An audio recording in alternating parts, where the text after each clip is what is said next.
আসসালামু আলাইকুম। আশা করি তোমরা সবাই ভালো আছো। আজ আমি তোমাদের অনলাইন ক্লাসে উপস্থিত হয়েছি। আজ 10-এর যারা ছাত্রছাত্রী আছো তাদের উদ্দেশ্যে বলছি। আজ আমরা তোমাদের পাঠ্য বইয়ের একটা কবিতা বিষয়ে আমরা আলোচনা করব। পাঠ্য বই দেখব page 31, my own true family. এই কবিতাটা নিয়ে আজকে আমরা বিস্তারিত আলোচনা করব। খুব গুরুত্বপূর্ণ একটা কবিতা, মাই ওন ট্রু ফ্যামিলি। কবি Edward James Ted huge. Edward James Ted huge একজন ব্রিটিশ পোয়েট। ঠিক আছে, এডওয়ার্ড জেমস টেড হিউজ কবির যে মানে সময়কালটা হচ্ছে তোমার 1930 থেকে 1998। এই সময়কালের কবি এডওয়ার্ড হিউজ আর কি, এডওয়ার্ড জেমস টেড হিউজ, সংক্ষেপে টেড হিউজ বলি আমরা। তো তিনি ইংরেজি সাহিত্যের একজন মানে বিখ্যাত কবি। এই সময়কালটা দেখে বুঝতে পারছো কোন সময়কালের কবি তিনি। 1930 সাল থেকে 1998 সাল, মানে মডার্ন পিরিয়ডের মানে কবি আর কি, মডার্ন পোয়েট। ঠিক আছে, তো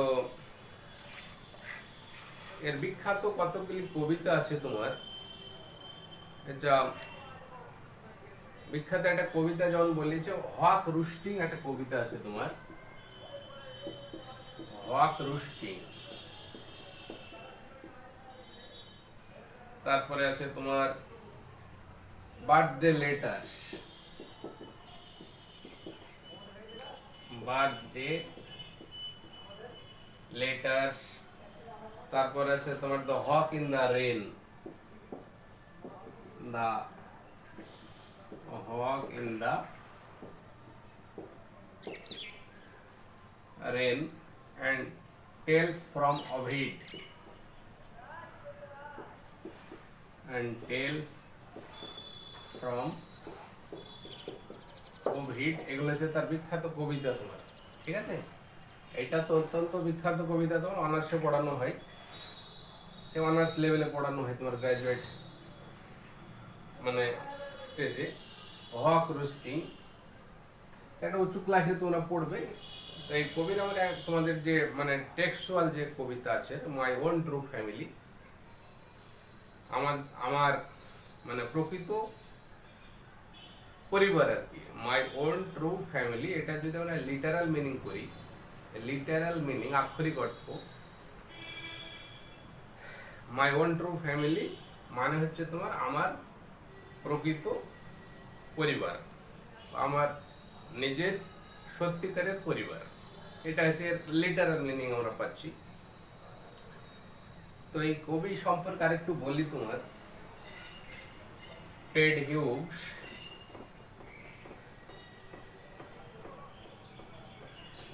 উনি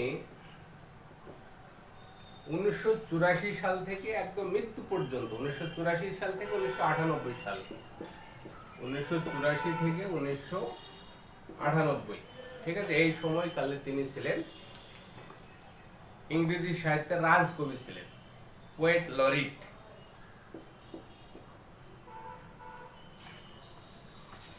পোয়েট লরিট তিনি ছিলেন, পোয়েট লরিট। ইংল্যান্ডের মানে পোয়েট লরিট যারা রাজকবি তাদেরকে পোয়েট লরিট বলা হয়। তো তিনি পোয়েট লরিট ছিলেন এই সময়কাল পর্যন্ত, 1984 সাল থেকে 1998 সাল পর্যন্ত। ঠিক আছে, একজন renowned poet, British poet in the history of English literature. ঠিক আছে, তো এই কবিতা সম্পর্কে আমরা জানবো। এই কবিতাটা অ্যাকচুয়ালি এর মূল থিমটা কি, মানে মেন যে কন্টেন্ট, বা এই কবিতার যে মেসেজ সেটা কি সেটা আমরা একটু জানি আর কি।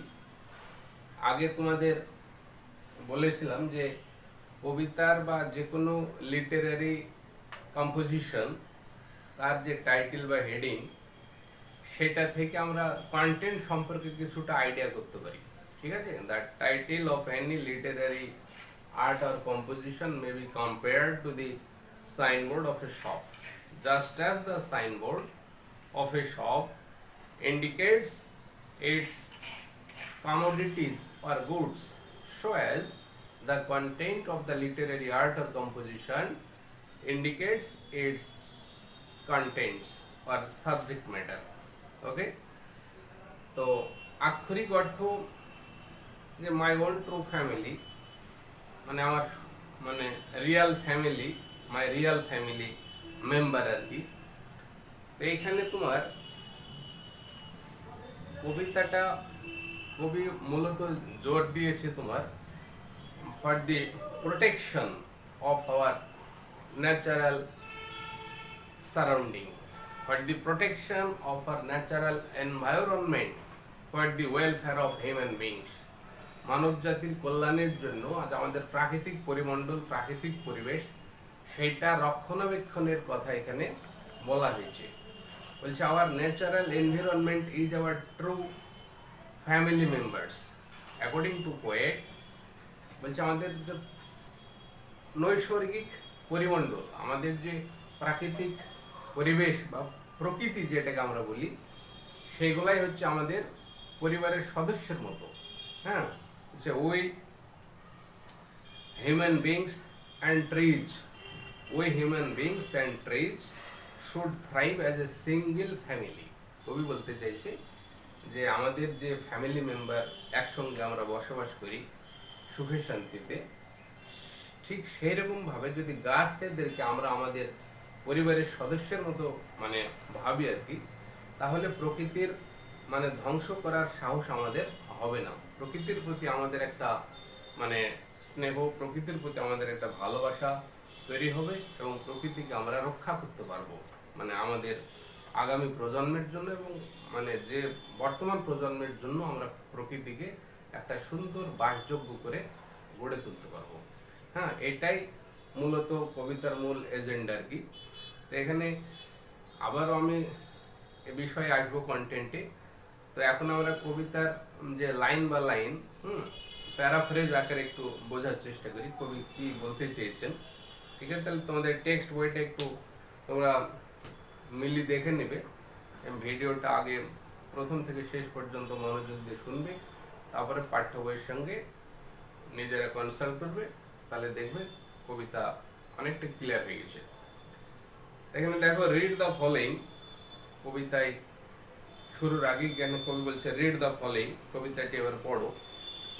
Opening line of the poem দেখো, ওয়ান্স আই ক্রিপ্ট, এবং বোর্ডেও কবিতাটা দেখতে পাবে, বোর্ডে কবিতাটা দেখতে পাবে line by line. Once I crept in an oak wood, দেখো once I crept in an oak wood, I was looking for a stag. তাহলে ওপেনিং লাইনে আমরা দেখতে পাচ্ছি the poem is written in the first person, কবিতাটা এখানে first পারসনে লেখা হয়েছে, প্রথম পারসন, প্রথম পুরুষ, তাই তো। এইখানে এর আগে তোমাদের বলেছিলাম যে সাবজেক্টিভ পোয়েম আর অবজেক্টিভ পোয়েম, সাবজেক্টিভ পোয়েমস আর লিরিক্যাল পোয়েমস যেটা সবসময় ফার্স্ট পারসনে লেখা হয়। এটা আমরা ফার্স্ট পারসনে কবিতা শুরু হচ্ছে, তাহলে এটা নিশ্চয়ই সাবজেক্টিভ পোয়েম আর লিরিক্যাল পোয়েম। তাহলে ওয়ান্স মানে একদিন বা একবার, ওয়ান্স এটা হচ্ছে adverb, one time or one day. I crept in an oak wood. Crept means, আমি ওয়ার্ড মিনিং গুলো পাশে তোমাদের লিখে দেবো আর কি, তাহলে তোমাদের পড়তে সুবিধা হবে। ক্রিপ্ট,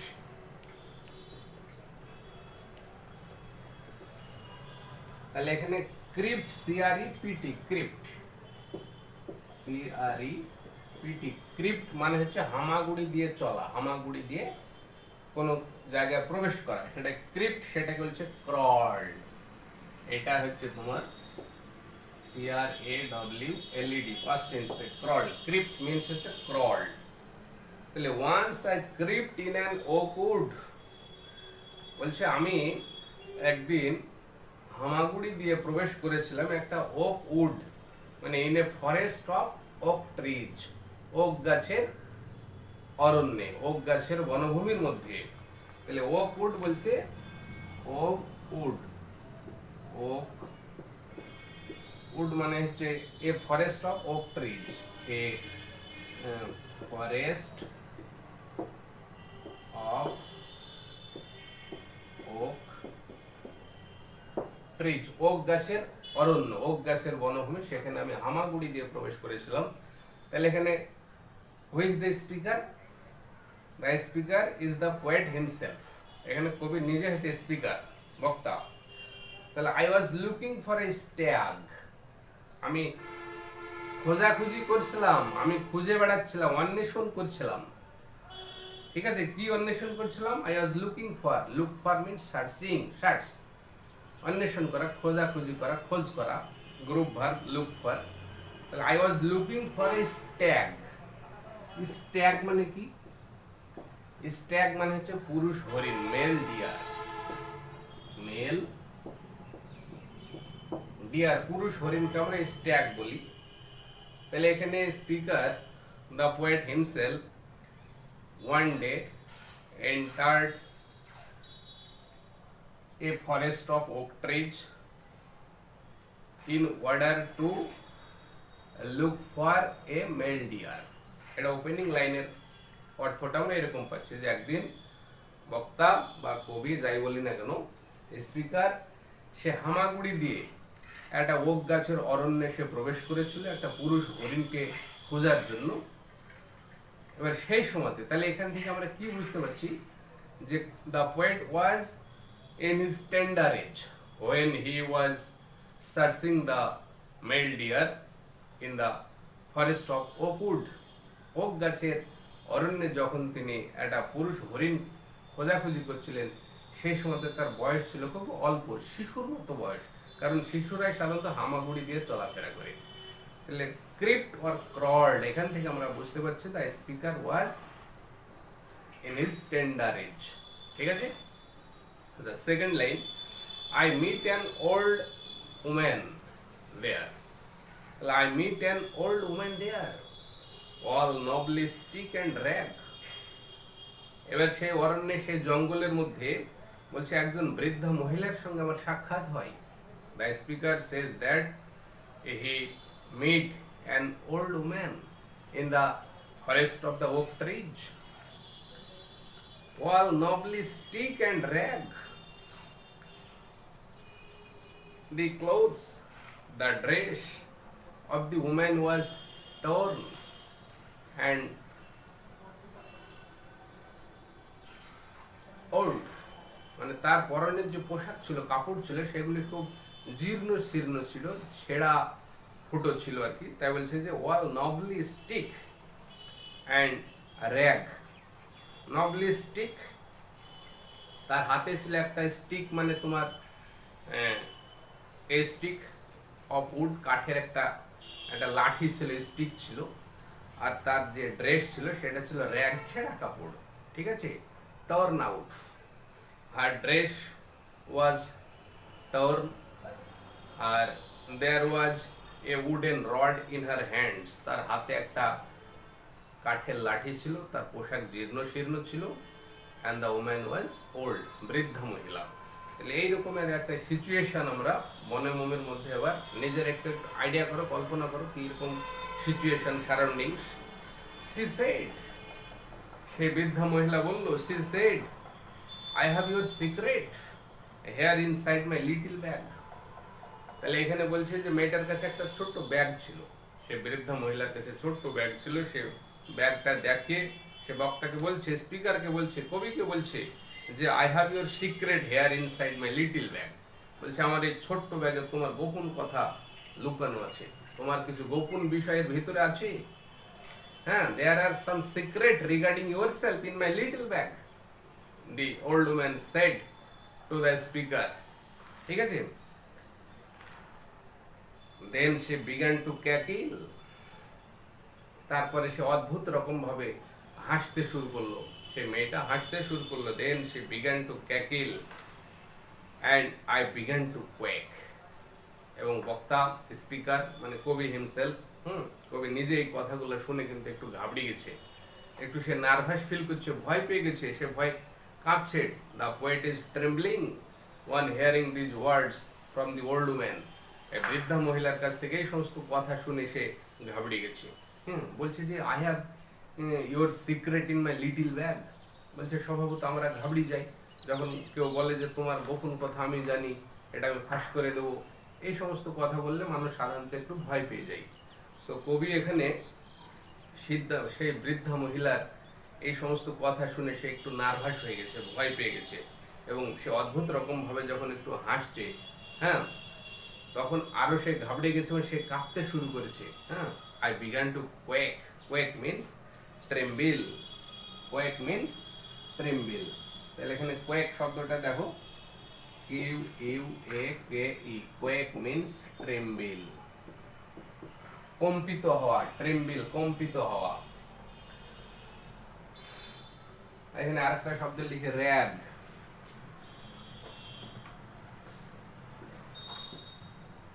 র্যাগ মানে হচ্ছে তোমার torn part of cloth, torn part of clothes or dress, পোশাকের ছেঁড়া অংশ, সেটাকে হচ্ছে র্যাগ। ঠিক আছে। আর নবলি শব্দটার মানে দেখো তোমাদের টেক্সট বই দেওয়া আছে। নবলি মানে হচ্ছে তোমার আনস্টেডি, হ্যাঁ, গার্ডযুক্ত। এখানে আনস্টেডি গার্ডযুক্ত একটা স্টিক মানে উডেন রড। স্টিক বলতে এ উডেন রড, ঠিক আছে। উইথ নবলি মানে উইথ নব, গার্ডযুক্ত একটা কাঠের লাঠি আছে, ঠিক আছে। এবার আমরা দেখি, তারপরে বলছে she opened off her little bag, she opened off her little bag, সে তার ছোট ব্যাগটাকে ওপেন করে ফেললো, খুলে ফেললো, উন্মুক্ত করে দিল। and I came twice awake, এবং আমি দ্বিগুণ জেগে উঠলাম। বলছে আমি দ্বিগুণ মানে দ্বিগুণ পরিমাণ জেগে উঠলাম। 2 times I came twice awake, twice means হচ্ছে 2 times, দ্বিগুণ পরিমাণ আমি জাগ্রত হলাম। এটার অর্থ আছে, আমি বোঝাচ্ছি। Surrounded by a staring tribe and meet tied to a stake.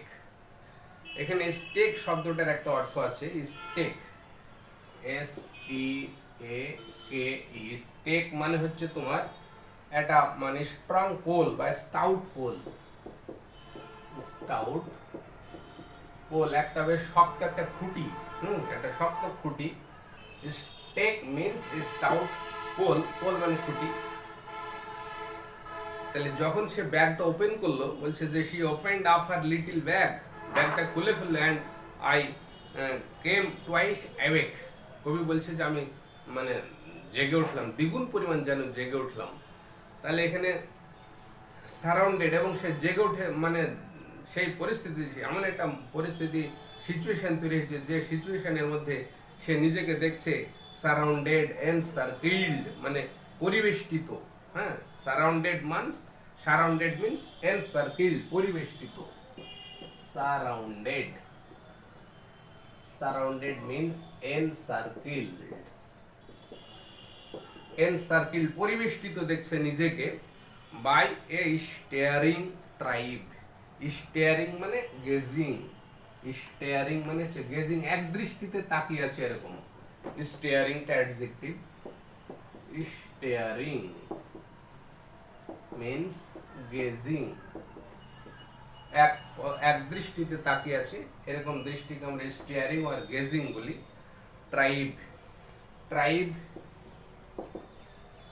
Tribe মানে এ ডিভিশন অফ পিপল, মানে a division of people. Tribe মানে উপজাতি যেটাকে আমরা বলি, এ ডিভিশন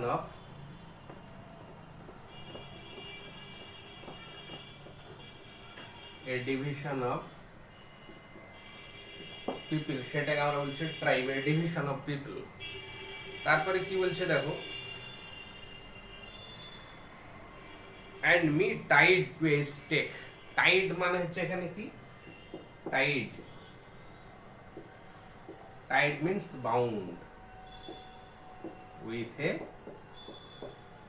রোপ, মানে নিজেকে একটা দড়ি দিয়ে একটা শক্ত খুঁটির সঙ্গে মানে বাঁধা অবস্থায় দেখছে। যখন সে বৃদ্ধা মহিলা তার ব্যাগটাকে ওপেন করলো এবং সে তখন দেখছে যে কিছু উপজাতির লোক যেন তাকে পরিবেষ্টিত করে আছে এবং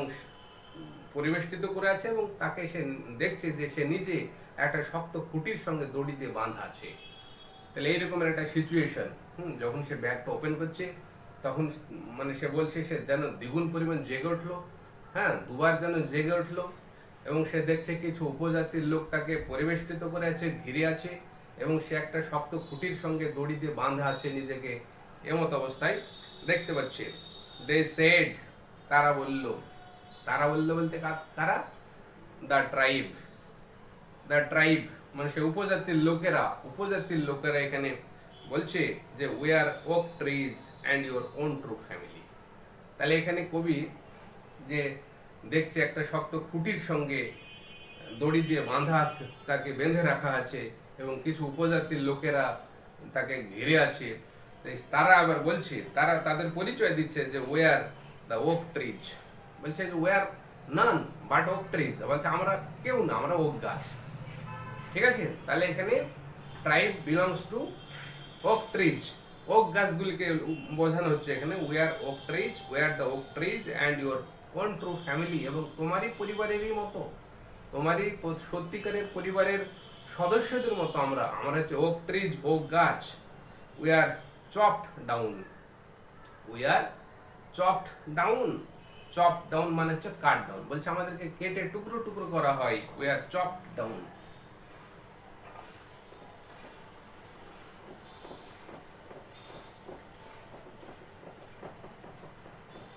এখানে চপড ডাউন দেখো, চপ ডাউন, এটা হচ্ছে গ্রুপ ভার্ব, এটার মানে হচ্ছে তোমার কাট ডাউন, এটার মানে হচ্ছে কাট ডাউন। বলছে যে we are chop down, we are cut down, বলছে আমাদেরকে we are cut into pieces, বলছে কেটে টুকরো টুকরো করা হয়। উই আর টোর্ন আপ, বলছে আমরা মানে ধ্বংস হয়ে যায়, এক্সপ্লয়েটেড হয়ে যায়, ডেস্ট্রয়েড হয়ে যায়, জীর্ণ শীর্ণ হয়ে যায়, বা মানে ছেঁড়া ফুটা হয়ে যায়। We are torn up. You do not blink an I,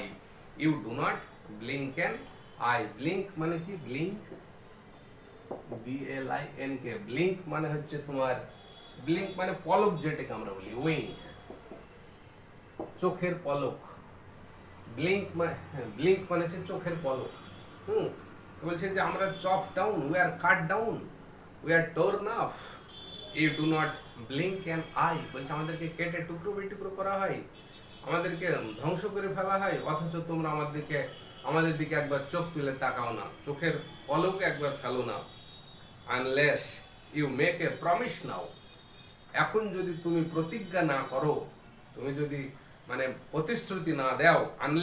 unless means if not, যদি না, unless means if not,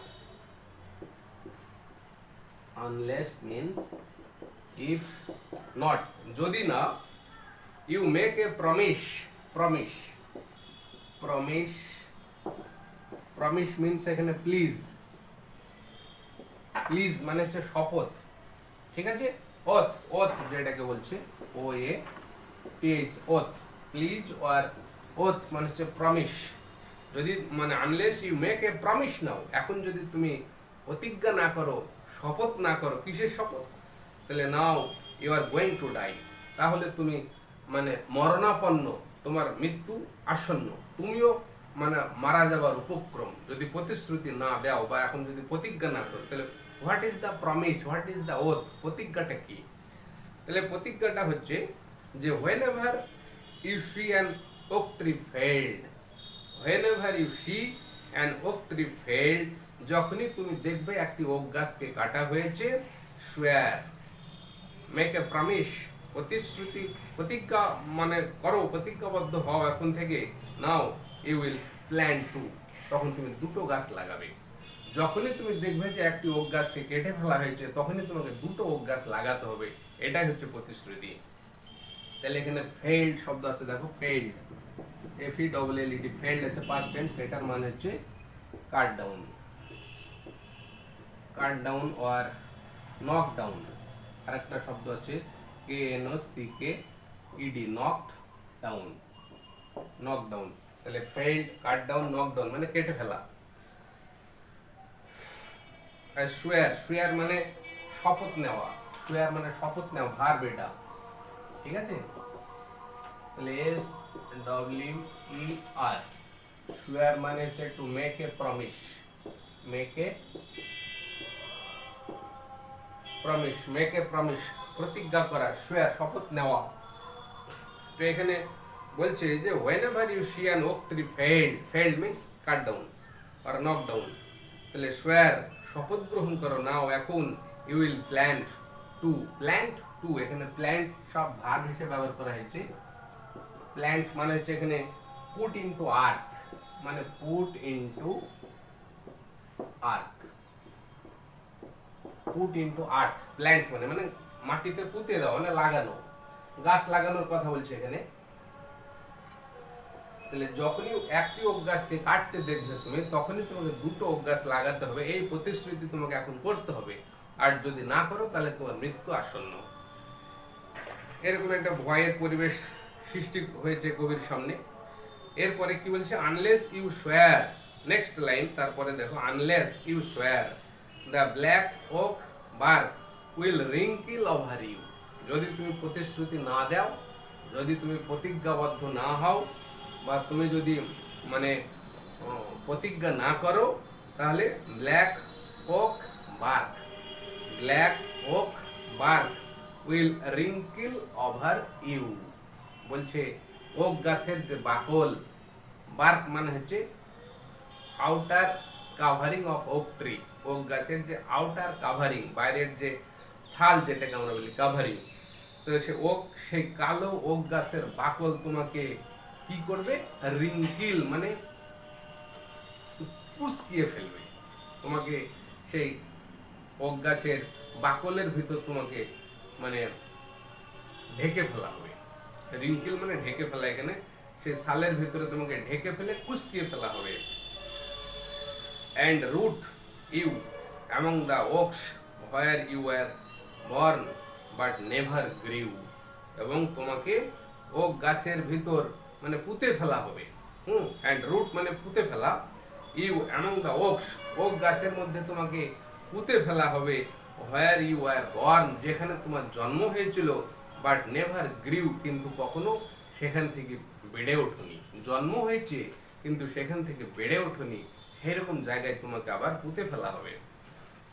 This was my dream beneath the boughs, the dream that altered me, খুবই মানে ইম্পর্টেন্ট লাইন, বলছে this was my dream, এটা ছিল আমার স্বপ্ন। তাহলে এতক্ষণ কবি যে কথাগুলা মানে বলছে বা যে কথাগুলা শুনছে, যে পরিবেশের মানে আলোচনাটা এতক্ষণ আমরা করলাম, তাহলে সেটা পুরোটাই কবি একটা স্বপ্নের মাধ্যমে দেখছে। হ্যাঁ, all these happenings were in, all these happenings came to the poet in a dream, in a vision. তাহলে this was my dream beneath the boughs, boughs means branches of trees with leaves, গাছের মানে পাতা সহ ডালপালা, সেটাকে আমরা বাউস বলি। তাহলে this was my dream beneath the boughs, মানে গাছের এই ডালপালার মানে শাখা প্রশাখার নিচে, beneath means হচ্ছে আন্ডার, নিচে, এটা ছিল আমার স্বপ্ন।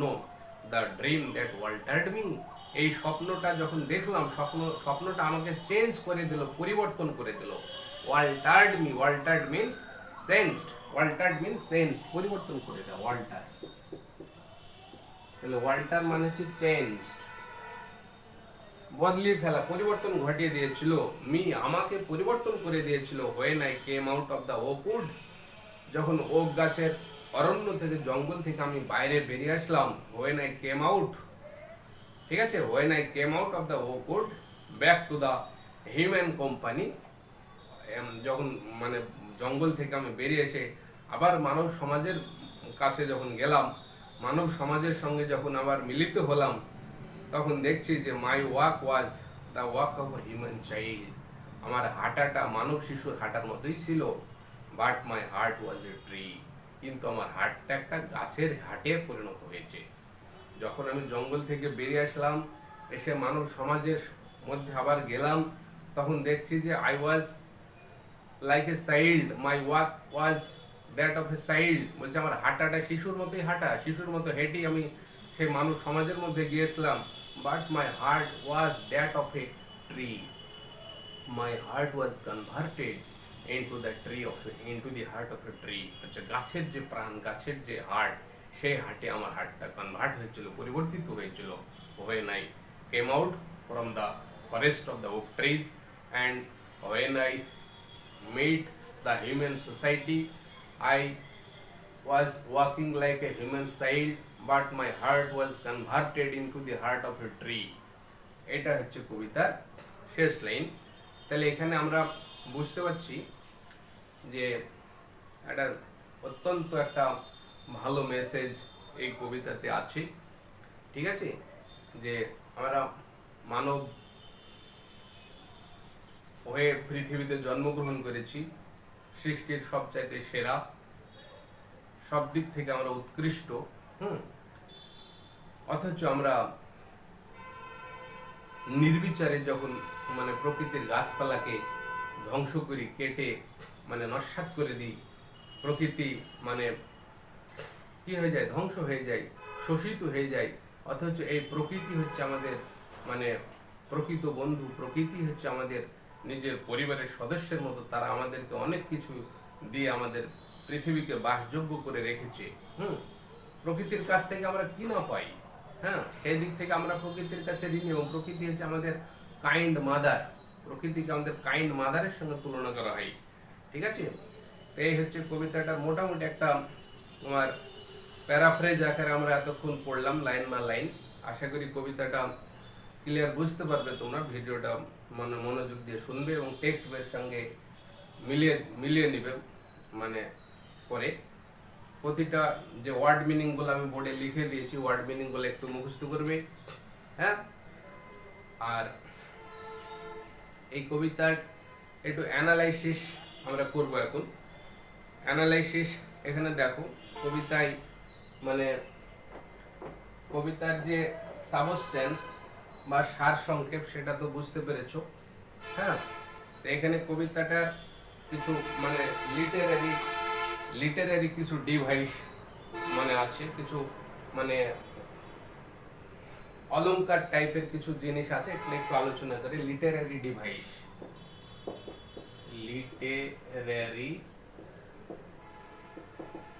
Devices used in the poem।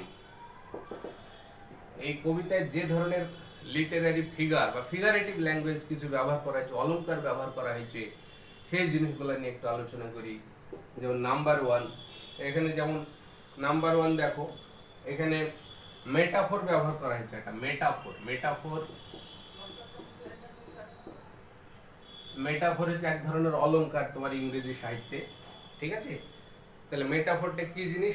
যখন কোনো দুটো জিনিসের মধ্যে একটা কম্প্যারিজন করা হয়, দুটো জিনিসের মধ্যে একটা তুলনা করা হয়, হ্যাঁ, তখন সেটাকে আমরা কম্প্যারিজন বলি, এই মানে মেটাফোর বলি।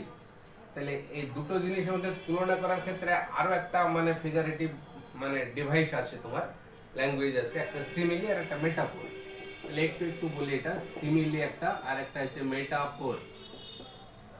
সিমিলি আর মেটাফোর দুটোরই একটা এক্সাম্পল দিছি, তাহলে ক্লিয়ার হয়ে যাবে। যেমন হয়তো বললাম যে he is like a dog, আর এখানে বললাম হি ইজ এ ডগ। এই দুটো সেন্টেন্স একটু লক্ষ্য করো। সে একটা লাইক এ ডগ মানে কুকুরের মতো, আর হি ইজ এ ডগ সে হচ্ছে একটা কুকুর। এটা লিটারাল মিনিং করলে এরকম, কিন্তু এখানে যে হি একজন ব্যক্তি, তার সঙ্গে একটা ডগ, এটার একদম মানে কম্প্যারিজনটা একদম পরিষ্কার। এটা আমরা বুঝতে পারছি যে লাইক আছে, ঠিক আছে, ক্লিয়ারলি মানে ডেসক্রাইব করা হয়েছে কম্প্যারিজনটাকে এখানে। কিন্তু এইখানে হি ইজ এ ডগ, এটা সরাসরি বলছে এখানে, কিন্তু পরিষ্কার এখানে যতটা বুঝতে পারছি এখানে বুঝতে পারা যাচ্ছে না।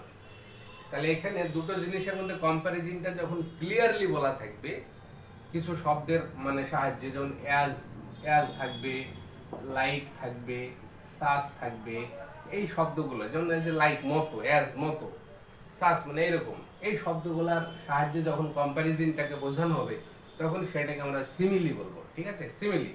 আর যখন এই শব্দগুলো ছাড়া একটা কম্প্যারিজন বোঝানো হবে তখন সেটাকে আমরা মেটাফর বলবো।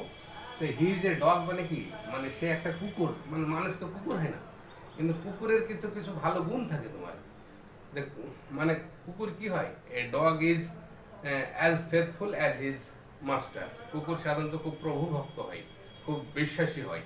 তো হচ্ছে কুকুর যেমন ফেথফুল, খুব বিশ্বাসী, বিলিভেবল, সেই কোয়ালিটিটা হচ্ছে তার আছে, মানে সে মানে অত্যন্ত প্রভু ভক্ত আর কি, সে হচ্ছে অত্যন্ত প্রভু ভক্ত, অত্যন্ত বিশ্বাসী, ঠিক আছে, হি ইজ এ ডগ। কুকুরের মতো সে বিশ্বাসী, প্রভু ভক্ত খুবই, সেই অর্থটাকে বোঝাচ্ছে।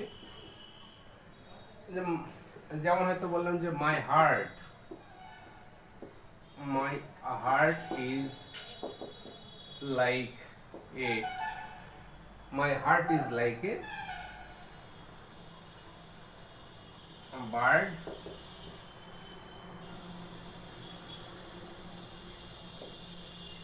that has lost her and that has lost its nest।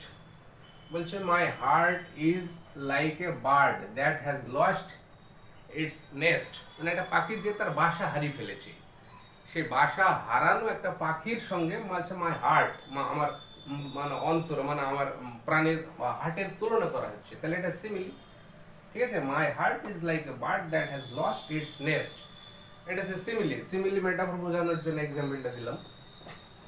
এখানে মেটাফর আছে কিরকম দেখো, একটা মেটাফরের এক্সাম্পল আছে কবিতায়।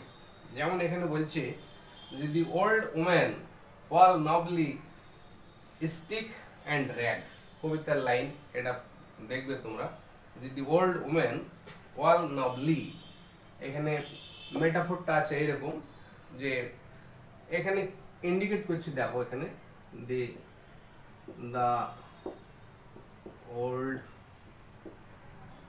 Woman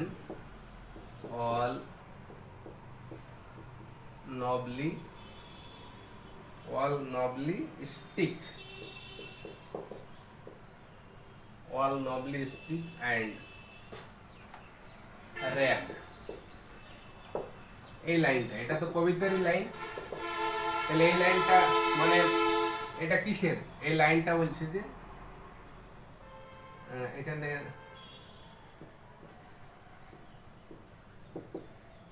the line the old woman all nobly stick and rag, এটা stands for দেখো stand for the exploited and destroyed state of the kind nature,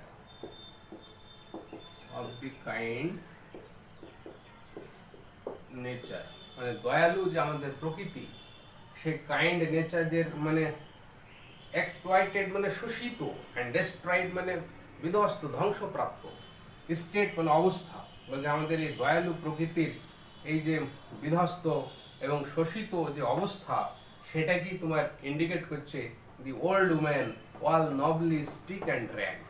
এই কথাটার ইনার মিনিং, এটাকে মেটাফরিক্যালি যদি অ্যানালিসিস করা যায় তাহলে এই অর্থটা আমরা পাবো, যে একটা exploited, destroyed state of our kind nature has been indicated by this line, the old woman all nobly stick and rag, ঠিক আছে, এখানে মেটাফরিক্যাল অর্থে ব্যবহার করা হচ্ছে।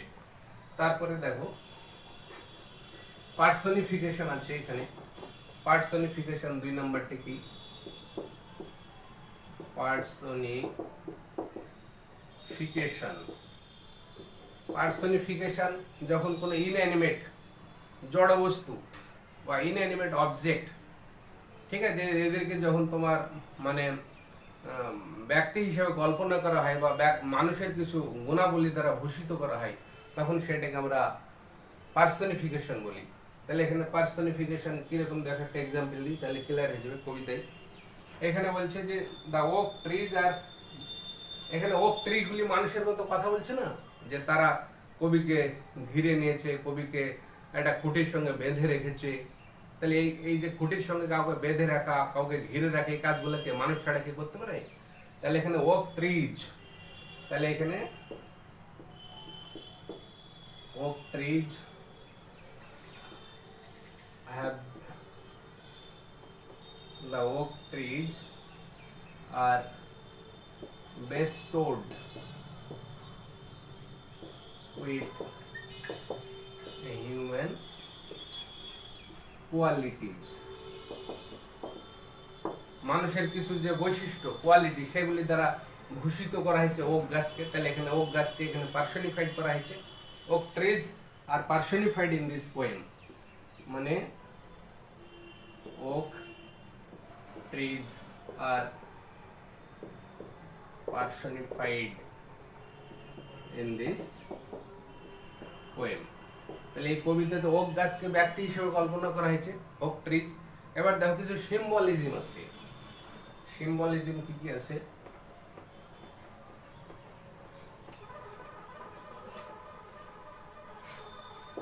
তিন নম্বর symbolism.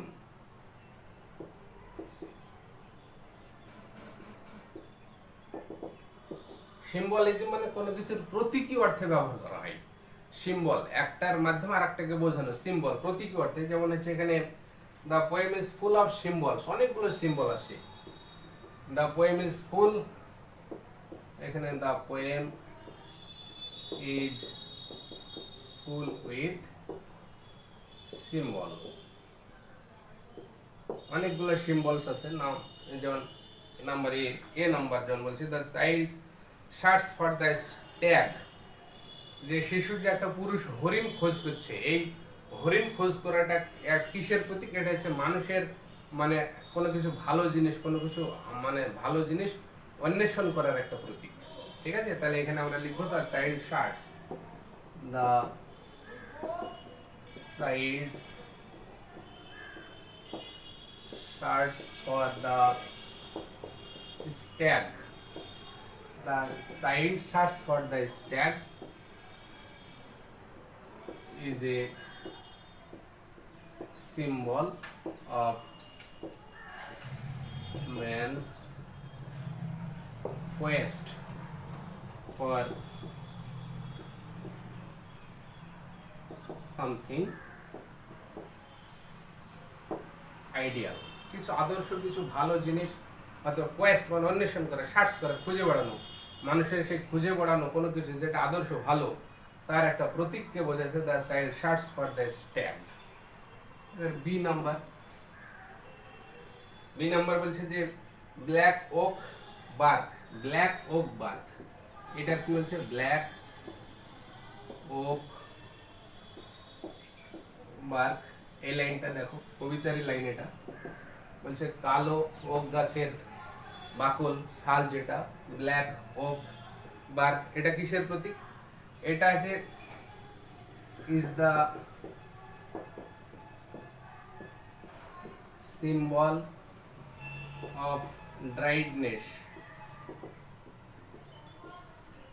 In the symbol of dryness and ব্যারেননেস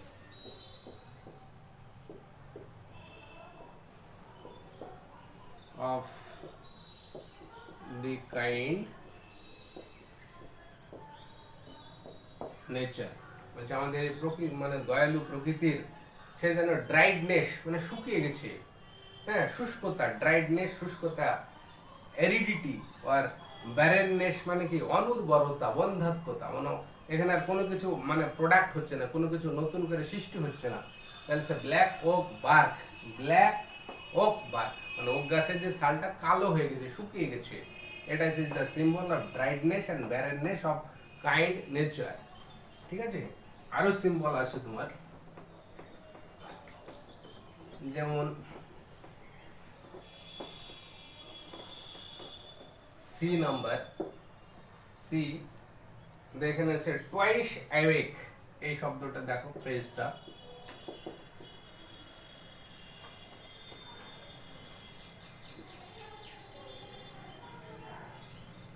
twice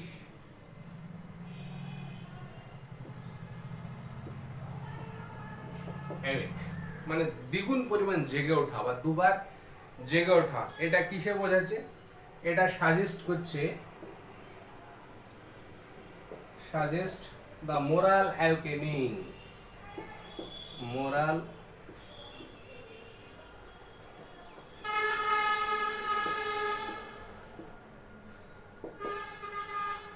moral awakening মানে নৈতিক একটা জাগরণ, একটা নৈতিক যেন ভাবে কবি জেগে উঠছে, তার নৈতিক ভাবে তার বিকাশ ঘটছে, তাহলে সে সাজেস্ট দ্য মোরাল অ্যাওয়েকেনিং আর the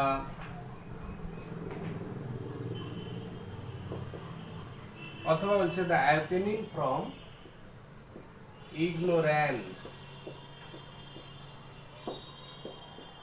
awakening from ignorance, awakening from ignorance to the principle of morality,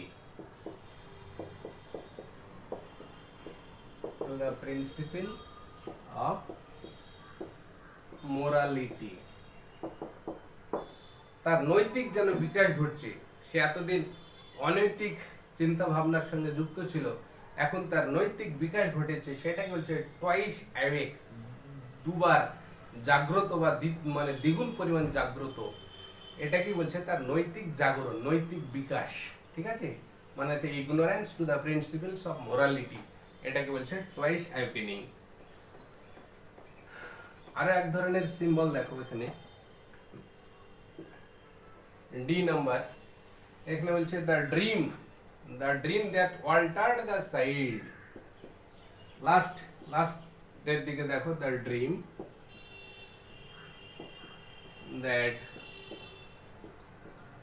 altered the child, যে স্বপ্ন শিশুটিকে মানে পরিবর্তন করে দিয়েছিল, the dream that altered the child is a symbol of spiritual development, spiritual